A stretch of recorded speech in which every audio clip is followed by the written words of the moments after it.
All right, welcome back to Twin Terror. I'm not David. And I'm Gary. Yes, unless you're not Gary. Yes. This would be not David. Yes, I don't have a not Gary. That's because my schedule is a little tighter than yours. Yeah, Well, I'm generally currently, around. until budget season hits you, and in which Yes. case, It was a long day at work today. for both of us. Indeed. Gary messaged me at like 5:40. Okay, heading home. It's like I'm still working. Did you work from home today? No, I drove in. Yeah. Did you? Yeah, and then drove back and then worked some more. Oh boy. Yeah, good times. Ugh. Got to have that community at work. Never mind that silly productivity thing. I know they could almost get like another 2 hours out of you. Man, tell you what. Okay, so tariffs. Trump's terrible tariffs. Yeah, apparently he was being very kind and gentle with the rest of the world. I saw some big board he was standing in front of, and he basically said he's just going to charge half the tariffs that other countries are charging us, whatever that means, because it's not like other countries charge blanket tariffs on the U.S. Mm-hmm. I mean, I'm not an expert on tariffs. Gary's not an expert on tariffs. I couldn't tell you what apparently, like Vietnam, for instance. Vietnam has like some 79 or 80% tariffs against us. I have no idea what product they're tariffing in Vietnam. It could be sugar. It could be assault rifles. I mean, it could be cars. I mean, who knows? Soybeans, yeah, exactly. You don't know. And so, so what is Trump's tariffs? Those 50% off tariffs, is that on the same thing or is it on everything? It's a blanket tariff. I'm going to say everything. I'm going to say everything. Guy's a nitwit. Yeah, we don't know much about tariffs, but we know enough about tariffs to know that the consumer is the companies will pass the cost on to consumers. And even if you're an all-American company with all-American products and you aren't tariffed, you will probably raise your prices because the market will bear it. Yeah. Now, other companies that have to pay the tariffs, they may not pass the full costs onto the buying public, because for the last several years, these companies during COVID raised their prices dramatically and never lowered their prices dramatically. And so now these anticipated price reduction never occurred. These tariffs come in some ways, it's kind of like a little blessing, because people are expecting the prices to be higher, but the companies can eat that 25% and still make a healthy profit. Yeah. Not be destitute and broke. So, but generally speaking, expect inflation in the U.S. and probably throughout the world because of this. Well, the thing is if the tariffs are just, I'm going to focus on the imported goods, it didn't cost the Chinese manufacturer, the Vietnamese manufacturer, any more money to produce the product. Yeah. The tariff's paid by the import-export company. Whoever imports it pays the tariff, and they pass that cost along to you and I. Huzzah. Yeah. It's funny is, he's got all those automotive tariffs, and he's all, I hope the U.S. auto manufacturers raise their prices because people be buying American. Well, what's an American car these days? What's a Japanese car? They make Civics and Accords in Marysville, Ohio. Yeah, and some of the Civics, they have an engine that was assembled in the United States and transmission that was assembled in the United States. Other Civics, or like a Honda Pilot, it's all assembled in the United States, but the engine and tranny come from Japan. Yeah. So what do you charge as a tariff for each of those? Yep. The Ford Maverick, made in Mexico. It's like, hey, we're going to buy this one of Ford's more popular products. And Trump just put a spike in the heart of that damn thing. It's, and it's the amount of spool up time it would take to, get the land or, rejigger a current manufacturing site and get everything tooled up. I mean, this isn't something that's going to happen in 90 days. Nope. this is years, and then you got to get a population that needs to be trained and brought up to speed on how to operate the equipment and stuff.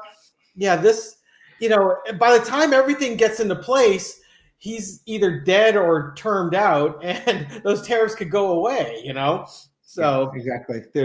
I was watching another thing where a guy was basically saying companies, they plan out years in advance when they're building a new manufacturing facility. Yeah. And they're not going to do it based on one president's idea of economics, because by the time they've planned it out and they're ready to implement it, that person may no longer be in power. Absolutely. So they do it based on other reasons. But, I imagine if the tariffs stay in place for 20 years, you'll probably see some manufacturing jobs come back to the United States. But what kind of economy are we going to have left when those jobs finally arrive and those factories are up and running? Yeah. We could all be looking at China wondering why they have such a wonderful economy, and we're eating bugs. Jeez. Yeah. Okay, so what shall we read on with these tariffs? Oh, let's read on the price of broccoli. Okay. For entertainment purposes only. Yes. You want to start? Yeah, I'll start. All right. You've been shouldering a little bit of the burden here. Just a little bit. Just look at the general energy. Now that Trump has announced his tariffs, and they originally were going to announce it an hour before the markets closed, and they moved it an hour back, so it was after the markets closed. Dow Jones after hours trading is 1,000 points down. S&P 500 after hours trading is like 3.5% down. And it's been interesting watching TikTok of MAGA guys out there. Yeah, Trump said he's going to do his tariffs and the markets are up. We'll take that, libs. It's like, you never heard of after hours trading, huh? Yeah. Jeez. Okay, so for entertainment purposes only, let's look at the energy now that Trump has instituted tariffs. How is this going to impact the U.S. and the world? Page of Swords. Talk about somebody who doesn't know what the hell he's doing. And this is like Elon Musk up there with his chainsaw. He's breaking relationships. He's causing people to walk away from the United States and cut new deals elsewhere. This is about the money and the economy. Foolish cuts are going to lead to a walking away involving jobs and economy. He wants, this isn't jobs coming back. This is jobs leaving and never coming back. King of Wands, between Trump and Elon and their tariffs. He told us he was going to do this. And now here we are. I think in some ways, this is like the markets sort of like, oh, well, we'll take a look and we'll see what happens. Actually, no, I take that back. These are the oligarchs. The reason why I'm taking that back and say oligarchs, I did a reading on this the other day, and the King of Wands came up, and it was kind of like, to me, the oligarchs calling the shots with Donald here. And I think this is something in the past when Trump was reaching out to American oligarchs, they were wanting this because they want the economy to crash so they can buy things inexpensively. And then once they bought up everything they want Trump maybe to lower the tariffs or something. They will then want interest rates dropped so that they can refinance the loans they took to buy out companies and assets and have it for pennies on the dollar. Overarching energy is temperance. Well, he's done it now. And now mayhem is going to happen. It may not be, expect some volatility in the markets for the next few days as the markets try and figure out what this all means. But I also think it's going to mean that other countries are going to start working amongst themselves, leaving the U.S. out. Yeah, the lesson to be learned is the levers. The U.S. has been the preferred trading partner for most countries in this world. That's no longer the case. There's going to be new relationships built. As I was saying, between these cuts and people leaving, trade deals are going to be renegotiated. I read on the net about different European countries really sitting down to assess what these tariffs are doing, and they're probably going to reassess their trade agreements with other European partners because the U.S. is out of the game for them. So now that we know what the U.S. is doing and its recklessness, they're going to look other places. Outcome is the Ace of Cups. This is not going to work out well. It's about, in some ways, between these two cards, the Lovers and the Ace of Cups, there's going to be passionate new friendships made, passionate new agreements made that, let's say, Italy renegotiates with the EU or with countries in North Africa or something along those lines. Or even in South America, there's going to be, a lot of trade that the U.S. normally would dominate. Think of the U.S. as being like the sun, and then everything's revolving around it because it's the biggest gravity well holding everything in place. And now the sun's like, no, I'm not interested in having anybody near me. You can all figure it out. They will, and the U.S. won't be a part of it. Congratulations on isolationism. We don't have all the raw materials we need to do what we need to do. Yep. So what I want to see is what are the types of things we should expect to see from the international markets now that these tariffs are in place? What are the things we're going to see, the reactions? Because there's going to be some reactions about, well, we'll counter, fight fire with fire, or like Dave said, you might start seeing alliances forming. Okay, so what do we need to know about that? Well, the international market is on a new journey. The foundation is the pool. We're starting a new journey, new path, new start. Challenge is the Seven of Wands. So you're asking about fighting fire with fire, right? Yeah, exactly. It's defending their local economies.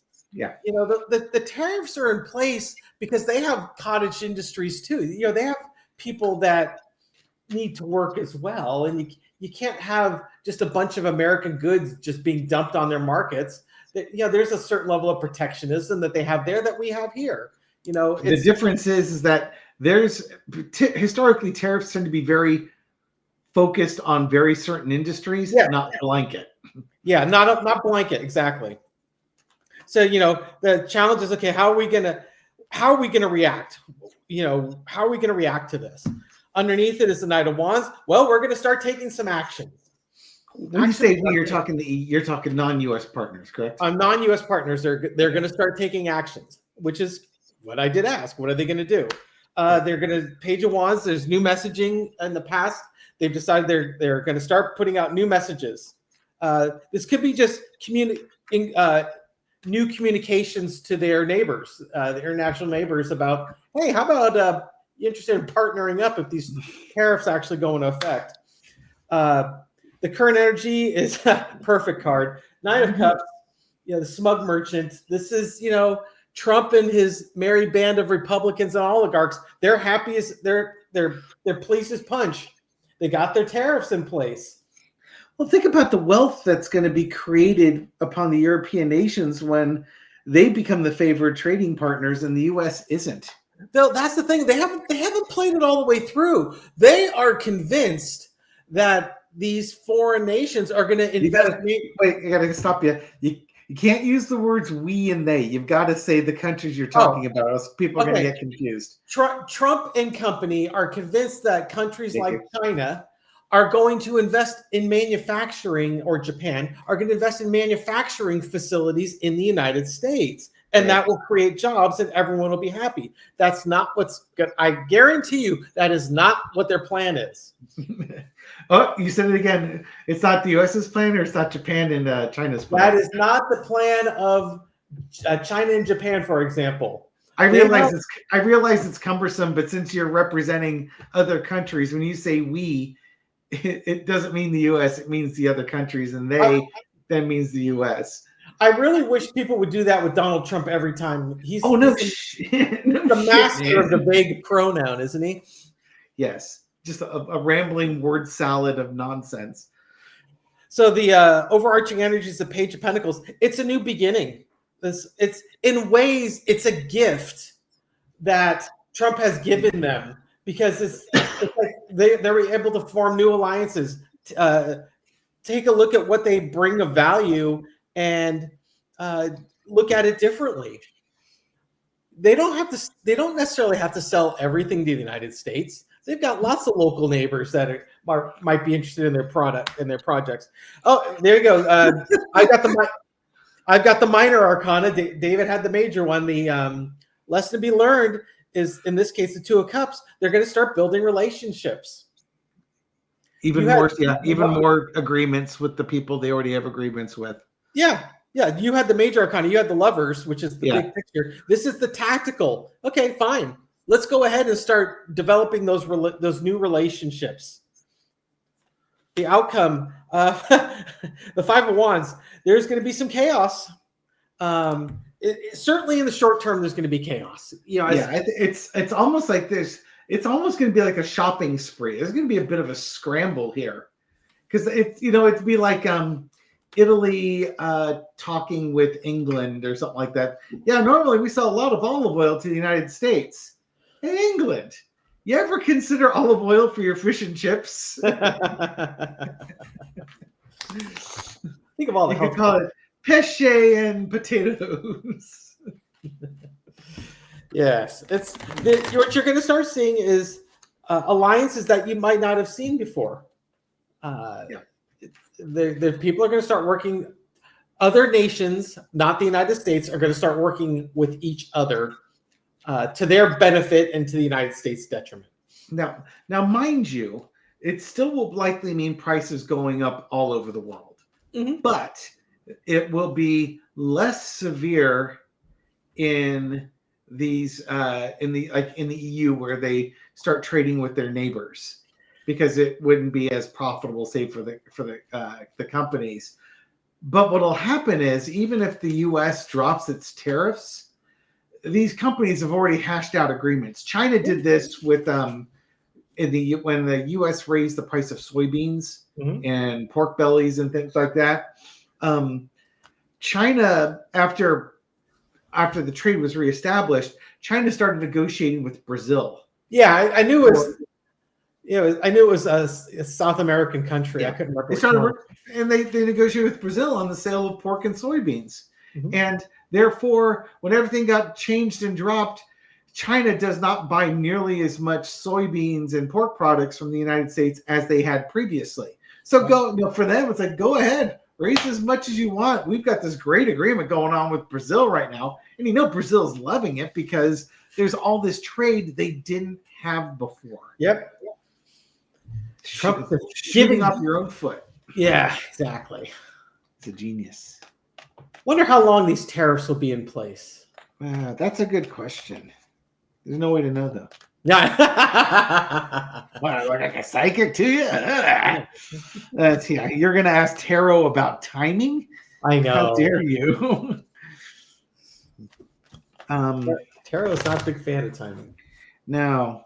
And even, it really depends, just from a logical point of view, it depends on who the next president is and what political party they're in and re-elections. Because if this is one of those things where this is unpopular but not hugely unpopular, and you need the MAGA base to support you, you keep them in place. Wait till your Ford Maverick truck goes up $10,000. Well, that's just it. Okay, so it's going to take a while for the full effects of tariffs to really be felt, because all the prices need to adjust, and the chips and the dust need to settle down, and then the reality is going to have to hit. It's not going to be overnight. Like tomorrow, don't expect that your European car dealership car prices went from $50,000 to $60,000 overnight, because they need to figure out find out from corporate how much of the tariff increase. Well, first off, they need to calculate how much they need to raise the prices on their vehicles. Yeah. And then they need to find out from corporate how much corporate's willing to help them out with cash or incentives, rebates, lowering MSRPs or something along those lines to help offset the cost to customers. Because if you just hit customers with a 25% tariff overnight on a big ticket item like that, yeah, you're going to kill your sales, which will kill your dealerships. And it's just so there's going to be some time here for this. So how are the tariffs going to impact the economy? Or Carter. Sorry, it's not to go on and on. It's not a simple question. It sounds simple. It's a simple question, but it's actually really complex. What was your thing? How are the tariffs going to impact the economy? Okay, well, there's going to be big changes happening quickly. I do think you're going to see volatility in the value of the stock market, but we're talking the economy, which is not the stock market. No. This is just the economy is going to have to welcome in this sudden change. And here's the thing, we're stuck. When you make a decision like this, you can't, and Trump is like that. You can't be willy-nilly, wishy-washy. Oh, I put in the tariffs today. I'm going to take them down in 2 weeks. That's not how this works. Other countries, you might take down your tariffs in 2 weeks. Other countries aren't going to do it. Yeah. So what else do we need to know about these tariffs? So why don't you find out what's going to happen to the economy with it? Page of Cups. It's crazy time. Hey, Trump delivered on his promises. It's all about money. Don't worry, you'll get your manufacturing job. It's how much can he take away? It's going to benefit the oligarchs. Yeah. And it's going to create heartbreak and betrayal. Well, and it's funny because these will probably hit the areas, it's going to hit rural America in smaller areas harder than blue states and larger areas. People they're going to require more government government assistance. Yeah, if you're of more modest means, it's going to hit you harder. Yeah, it's going to require more government assistance, and that's the very thing that Elon Musk just got rid of, is government assistance. And so now you're starting to realize, hey, wait a minute, that the leopards came and ate my face. I did not vote for this. I voted for you to be mean to other people, not to me. Yep. I volunteered at the Second Harvest Food Bank last weekend. And I one up to you. I volunteered at the First Harvest Food Bank. You're like the Second National Bank. When I volunteered before, they typically have about 180 to 220 families go through. We have 350 families approximately worth of food that they got delivered, and we ran out. So basically doubled what you normally see, and that wasn't even enough. Yeah. It's definitely 50 to 100% increase in people who are looking for assistance right now. Food prices are ridiculous, and they're about to go up, and your selection's about to go down. Yeah, they used to give out eggs, not anymore. They give out gold coins instead. It's honestly cheaper. Cheaper in the long run. Just take these silver coins and gold coins. Exactly. We don't dare take our eggs. They get the plastic eggs and put $1 bill in each of them. Mildly less expensive. It's really it's very eye-opening. The volume of people coming through the line. And I'm doing it. They do it every other week at this location. So I signed up for a week from this Saturday, and then 2 weeks after that. So we'll see how that goes. That's all I got for this.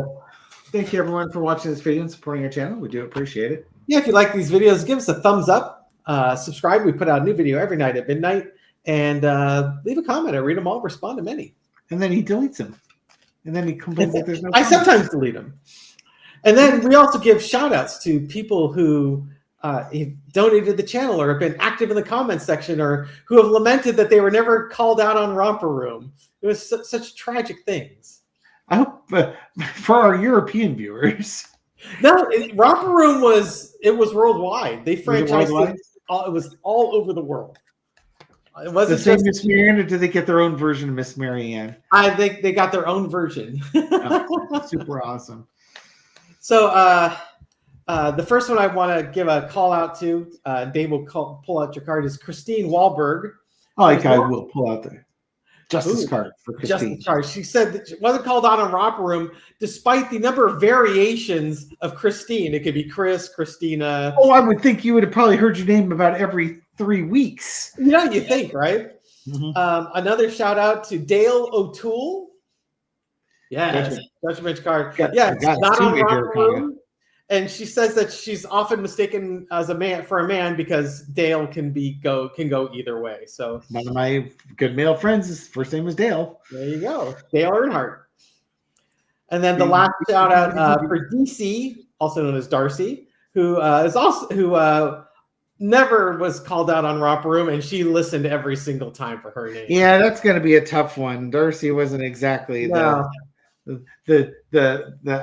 Mary or Jennifer or Bill and Linda. Yeah, Mike, what are all John. the books, right? And Rags the dog, right? Yeah, exactly. And a secret card for the rest of us to end this video. The Three of Cups. Time to celebrate. Celebrate while you can. Things are going to get expensive. Eat, drink, and be merry because tomorrow we may die. Is that where you're going with this? Kind of like that. Financially. Uplifting message. Thank you all so very much. We really appreciate it. All right. Take care, everyone. Bye. Bye.